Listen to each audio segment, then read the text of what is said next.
Estás escuchando Voces Climáticas. En Voces Climáticas queremos difundir el impacto del conocimiento científico para lograr cambios y soluciones en el marco de la acción climática en América Latina y el Caribe, así como dar voz a quienes han logrado un cambio en sus vidas y comunidades gracias a ese conocimiento.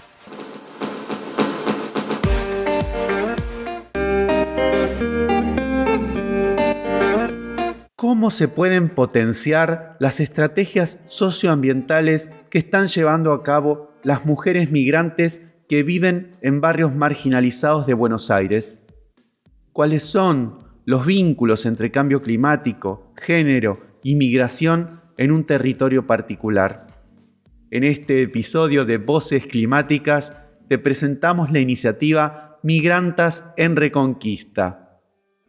Migrantas en Reconquista es un proyecto que se enfoca en la vida de las mujeres, adolescentes y niñas migrantes de distintas provincias de la Argentina, pero también de Paraguay y Bolivia, que viven y trabajan en los barrios ubicados junto a un enorme basural a cielo abierto y en las orillas del río Reconquista, el segundo río más contaminado de la Argentina, en el municipio de San Martín, en Buenos Aires.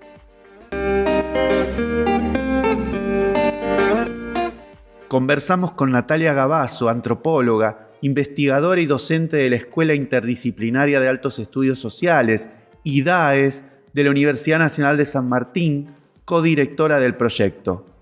Gavazo destacó el carácter multidisciplinario e interinstitucional de la iniciativa y esto nos dijo sobre su génesis. Con el programa de articulación territorial, con la Escuela de Política y Gobierno, que es una escuela muy cercana al IDAES, con la Escuela de Humanidades, que trabaja sobre todo cuestiones educativas,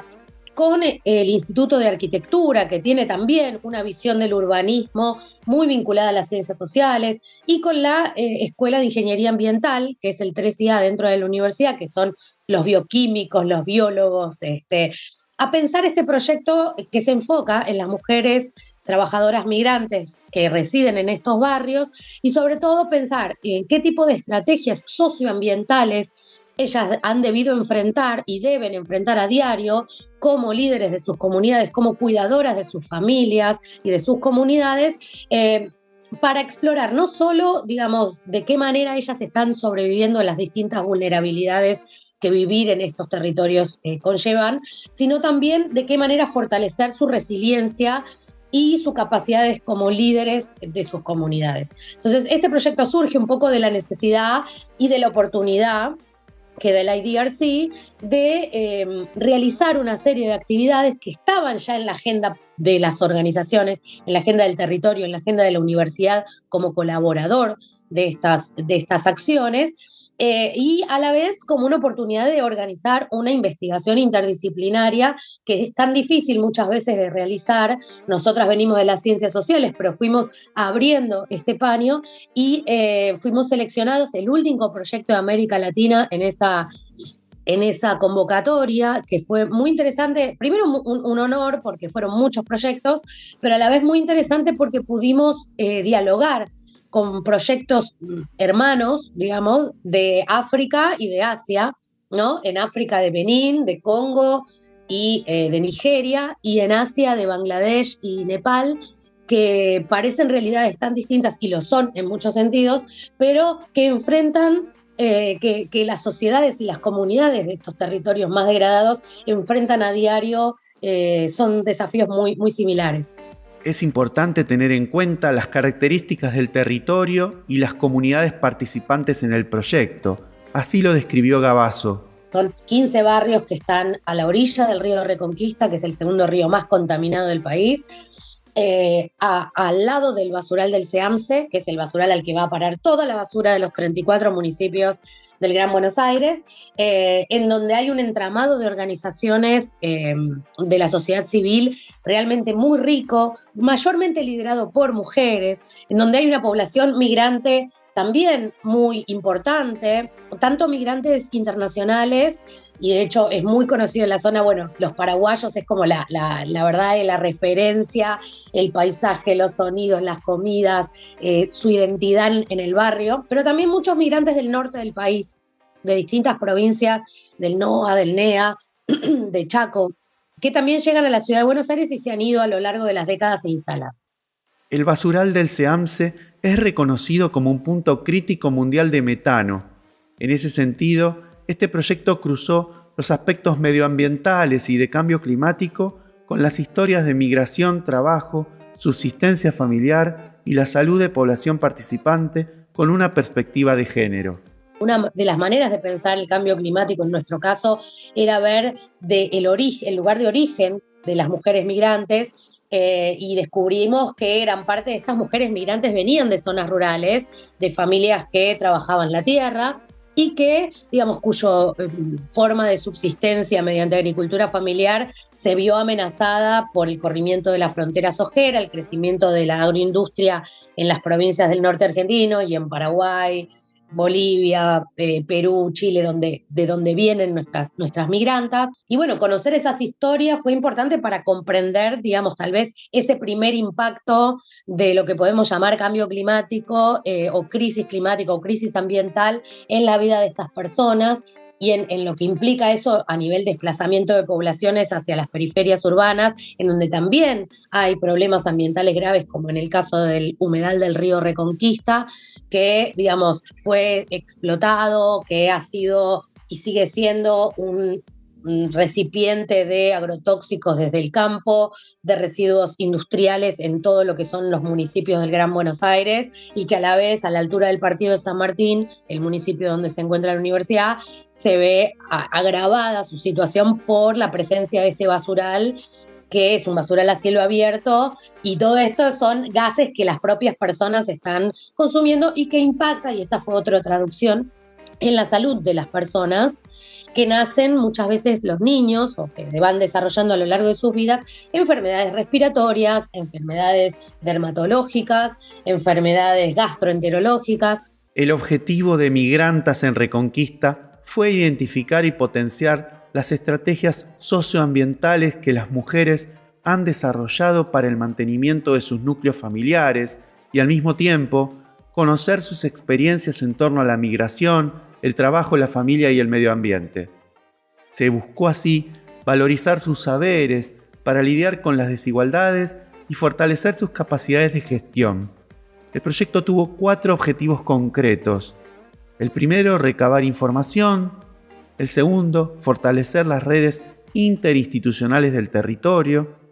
El tercero fue promover procesos educativos para la transformación social y el empoderamiento de las mujeres. Y el cuarto, producir herramientas artísticas para la difusión de las historias y saberes recuperados desde el proyecto. Así lo describió su codirectora. El proyecto era un proyecto muy ambicioso porque recogía, digamos, una gran cantidad de propuestas que venían del territorio, porque se animó a pensar en una serie de producciones colectivas interdisciplinarias y coproducidas entre academia y comunidad, y se proponía, por un lado, ver cuál era el vínculo entre cambio climático, género y migración en este territorio específico, ¿no? La meta era producir información sobre estos territorios, y ahí teníamos desde la implementación de una encuesta, ya que muchas veces ni el censo entra a estos territorios, además de que son territorios muy dinámicos que van creciendo en los periodos intercensales de una manera que no se registra. Tener mapeos colectivos, mapeos participativos, tener idea de la infraestructura urbana, de lo que es la hidrología, digamos, del río Reconquista y sus arroyos, tener también un archivo documental que pudiera recopilar, digamos, todo el proceso de urbanización y de organización de la comunidad mediante las propias personas, una gran cantidad de entrevistas en profundidad con mujeres, muchas de ellas mujeres líderes de organizaciones, pero muchas también simplemente vecinas del barrio, que estaban vinculadas a las organizaciones, nuestras organizaciones socias, que fueron participando activamente en la búsqueda de historias. El segundo objetivo tenía que ver con fortalecer las redes interinstitucionales, y ahí es donde nosotras creemos que la universidad es un actor político, no solamente es un espacio educativo y de investigación, sino también es un actor social, es un actor político y en eso tiene un rol que cumplir en estos procesos de búsqueda de justicia social y justicia ambiental. El tercer objetivo, justamente por ser una universidad, era promover procesos educativos, la educación como un medio para la transformación de las desigualdades, como un medio de empoderamiento, sobre todo de las mujeres, que muchas veces por el propio sistema patriarcal y los roles de género que deben cumplir, ven interrumpido su voluntad y su trayectoria educativa, mucho más a veces que los varones. Entonces, promover, digamos, la formación, la capacitación y la educación, pero un tipo de educación que sea dialógica, una educación que no pretenda poner al conocimiento científico producido en la academia por sobre los conocimientos que todas estas mujeres traen desde sus comunidades, que han ido desarrollando mediante su experiencia como trabajadoras. Muchas de ellas, la mayoría, digamos, de la población son trabajadores de la economía informal y las mujeres en particular se dedican mucho al trabajo de cuidados, de trabajo doméstico en casas particulares. Todo ese trabajo tiene un saber muy específico que para nosotros era muy valioso. Entonces, estos procesos educativos siempre tuvieron esa voluntad de tener una pedagogía popular que reconociera y valorase estos saberes. Y por último, el último objetivo, digamos, específico, era producir herramientas artísticas para la difusión y la comunicación. Entonces, también, porque creemos que otra herramienta importante para digamos, promover los cambios que el proyecto se propuso, el arte es una herramienta muy poderosa y el arte permite a veces sacar estos sentidos, estos mensajes, estas vivencias hacia afuera de una manera mucho más fácil, que se puede compartir, que se puede generar empatía. Finalmente, le pedimos a Natalia Gavazo que mencionara algunas de las producciones más destacadas del proyecto, y esto nos relató. Hemos generado una gran cantidad de dispositivos y de contenidos audiovisuales, mapas participativos, materiales didácticos, videos también realizados. Hicimos unos libros, por ejemplo, en el marco, y esto une un poco educación y arte, en el marco de estos programas para la terminación de estudios secundarios, que está localizado en un barrio en donde hay mucha población paraguaya, que es Eucalipto, que está en el fondo del fondo, porque estos barrios están en el fondo de San Martín, pero también tienen su propio fondo, en el que se hizo una intervención mediante, digamos, nuestra coordinadora de la red, Teresa Pérez, que es una persona, una profesional, digamos, de las ciencias ambientales y del arte, y educadora popular, y la coordinadora de nuestra red. Trabajó en la clase de ciencias naturales el uso medicinal de las plantas del Paraguay. Y rescatando, digamos, un poco este saber, se fueron contando las historias de cómo estas mujeres conocieron las plantas, cómo sus madres y abuelas les indicaron cuál era el uso medicinal que se le podía dar a esas plantas, cómo viajaron con esas plantas a nuestro país y de qué manera también las siguen usando hoy como remedio. Todo este saber está en un libro que se llama Pojañana, que es en guaraní, perdón mi guaraní que no es muy bueno, pero que significan plantas medicinales. Hasta aquí llegamos con este episodio de Voces Climáticas. Voces Climáticas es una iniciativa del Centro Internacional de Investigaciones para el Desarrollo, IDRC de Canadá, Latin Clima, la Alianza Clima y Desarrollo CDKN, Fundación Futuro Latinoamericano, Claves 21 y el Centro Científico Tropical.